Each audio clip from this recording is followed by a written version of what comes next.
This channel does not promote any violence, harmful, or illegal activities. All content provided by this channel is meant for an educational and information purpose only.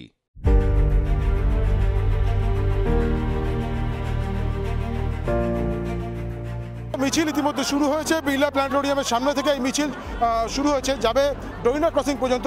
Trinamool মহিলা কংগ্রেসের নেতৃবৃন্দ সকলেই এখানে উপস্থিত রয়েছেন। চন্দ্রিমা ভট্টাচার্য থেকে মন্ত্রীদের মধ্যে চন্দ্রিমা ভট্টাচার্য, শশী পাজা, বীরবা হাসদা সকলেই রয়েছেন। সাংসদরা রয়েছেন, দোলা সেন থেকে শুরু করে সায়নী ঘোষ, আমরা জুন মালিয়াকে দেখতে পাচ্ছি। মন্ত্রীদের মধ্যে আরও অনেকে রয়েছেন, বিধায়করা রয়েছেন, সকলেই সাংসদরা রয়েছেন, সকলে অর্থাৎ তৃণমূল মহিলা কংগ্রেসের যে ব্যানারকে সামনে রেখে আজকের এই মিছিল হচ্ছে সেটা হচ্ছে নারী দিবসের 50 বছরে দিদি বাংলার ঘরে ঘরে।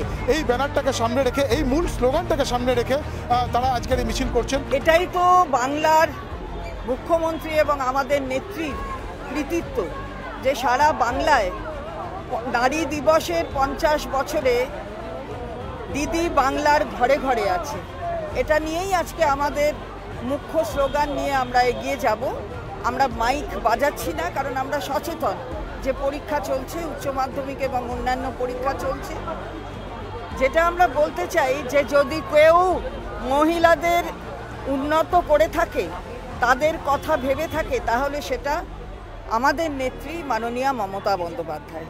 আর আমাদের নেত্রী 11 সালে মানুষের আস্থা নিয়ে এখানে প্রশাসনের মাথায় এসে 12 সালে 50% সংরক্ষণ গ্রামের পঞ্চায়েতে, 13 সালে কন্যাশ্রী, 14 সালে শিক্ষাশ্রী, 15 সালে সবুজ সাথী, 16 সালে স্বাস্থ্যসাথী, 17 সালে সামাজিক সুরক্ষা, 18 সালে রূপশ্রী, 19 সালে ঐক্যশ্রী, 20 সালে কর্মসাথী, 21 সালে লক্ষ্মীর ভাণ্ডার, 22 সালে তরুণের স্বপ্ন, 23 সালে মেধাশ্রী, 24 সালে কর্মশ্রী, আর 25 সালে স্মার্টফোন দিয়েছেন ICDS আশার মহিলাদের।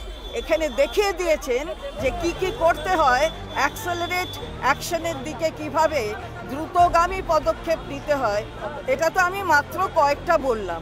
সব অপরাজিতা বিল তো নিশ্চিতভাবে মহিলাদের সুরক্ষার জন্য সেটাও বিধানসভায় পাস হয়েছে। যেটা চন্দ্রিমাদি বললেন যে নারী দিবস, আন্তর্জাতিক নারী দিবস, তার 50 বছর পূর্তি এটা। সেই 50 বছর পূর্তিটাকে সামনে রেখেই তারা আজকের এই স্লোগানটা তৈরি করেছেন। এবং যেহেতু মমতা বন্দ্যোপাধ্যায় তাদের নেত্রী, তিনি মহিলা, এবং তিনি যেভাবে চন্দ্রিমা ভট্টাচার্য তিনি তথ্য পরিসংখ্যান দিলেন যে 2011 সালে এ রাজ্যে ক্ষমতা আসার পর থেকে যেভাবে প্রত্যেক বছর একটা না একটা প্রকল্প রাজ্য সরকারের পক্ষ থেকে করা হয়েছে, এবং সেগুলো সবই প্রায় মহিলাদেরকে কেন্দ্রিক, অর্থাৎ মহিলাদেরকে উদ্দেশ্য করে মহিলা সশক্তিকরণের জন্য, সেই বিষয়গুলো উত্থাপন করলেন চন্দ্রিমা ভট্টাচার্য, সেই তথ্যটা দিলেন। আর আমি আরেকবার বলবো, দেখো লেখা রয়েছে নারী দিবসের 50 বছরে, নারী দিবসের 50 বছরে দিদি বাংলার ঘরে ঘরে পশ্চিমবঙ্গ মহিলা তৃণমূল কংগ্রেস। তারা এই ব্যানারটিকে বা এই স্লোগানটিকে সামনে রেখে এই মিছিলটি করছেন।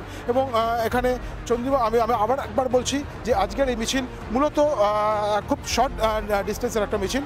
বিড়লা প্ল্যানেটোরিয়াম থেকে শুরু হয়েছে, এই মিছিল চলবে ডোইনা ক্রসিং পর্যন্ত। কেন এতটা শর্ট বা কেন এত অল্প দূরত্বের এই মিছিলটা করা হচ্ছে, তার পক্ষ তৃণমূল মহিলা কংগ্রেসের পক্ষ থেকে বলা হচ্ছে যে এক হচ্ছে যেহেতু উচ্চ মাধ্যমিক পরীক্ষা চলছে সেহেতু, আর দ্বিতীয় যেহেতু রমজান মাস চলছে, এই দুটো কারণে আজকের এই মিছিল খুব একটা বড় করা হয়নি এবং কোনো মাইক ব্যবহার করা হয়নি মিছিলে। মূলত কিছু স্লোগান, ব্যানার, ফেস্টুন ইত্যাদি লিখে নিয়ে আজকের এই মিছিলে তৃণমূল মহিলা কংগ্রেসের যারা শীর্ষস্থানীয় নেতৃত্ব এবং তার সঙ্গে সঙ্গে যারা কর্মীরা রয়েছেন তারা সকলে জড়ো হয়েছেন। পশ্চিমবঙ্গের পার্সপেক্টিভে আন্তর্জাতিক মহিলা দিবসের স্বতঃস্ফূর্তভাবে আসে, কারণ এখানে নারীর শক্তি, নারীর ক্ষমতায়ন, নারীরা আত্মবিশ্বাসী, নারীর তার গৌরবটা বোঝে, সমাজের মধ্যে তার স্থান উচ্চ জায়গায় একবারই সকলেই সম্মান দেয়। আর যারা দুষ্টুমি করে তাদের বিরুদ্ধেও কিন্তু সোচ্চার হয় নারী। ফলে এই বাংলায় কিন্তু মমতা বন্দ্যোপাধ্যায় এমন তৈরি করে দিয়েছে, একজন প্রশাসনিক কর্তা মুখ্যমন্ত্রী হিসেবে প্রকল্প এবং সম্মান, প্রকল্প মানেই সম্মান, এবং কোনো রাজনীতি নেই।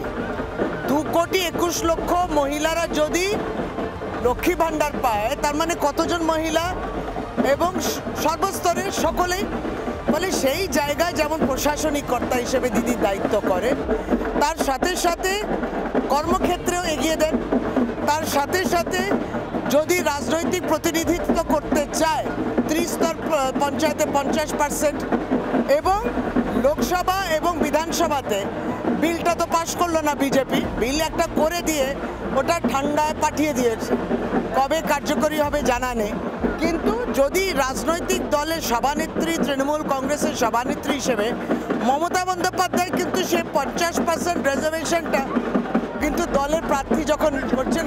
আপনি জনপ্রতিনিধিত্বের কথা বললেন, লোকসভাতে 38% মহিলা একদম, এবং সেটা সর্বোচ্চ, ভারতবর্ষের মধ্যে একটা অল পলিটিক্যাল পার্টি সর্বোচ্চ সবচেয়ে বেশি 38%। একদম মিছিল প্রায় শেষ বলা যেতে পারে। ডোরিনা ক্রসিং এর সামনে মিছিল চলে এসছে, ঠিক একেবারে বিড়লা প্ল্যানেটোরিয়াম থেকে যে মিছিল শুরু হয়েছিল বিকেল 4টার সময়, সেই মিছিল 4:40 নাগাদ এসে শেষ হলো ডোরিনা ক্রসিং এর সামনে। সেই মিছিল কিন্তু মিছিলের যারা নেতৃত্বে ছিলেন, অর্থাৎ তৃণমূল মহিলা কংগ্রেসের নেতৃবৃন্দ, তারা সকলেই আমি দেখতে পাচ্ছি, তারা সকলেই কিন্তু এই মুহূর্তে রয়েছেন এখানে। ডোরিনা ক্রসিং এর সামনে এসে শেষ হয়েছে মিছিল।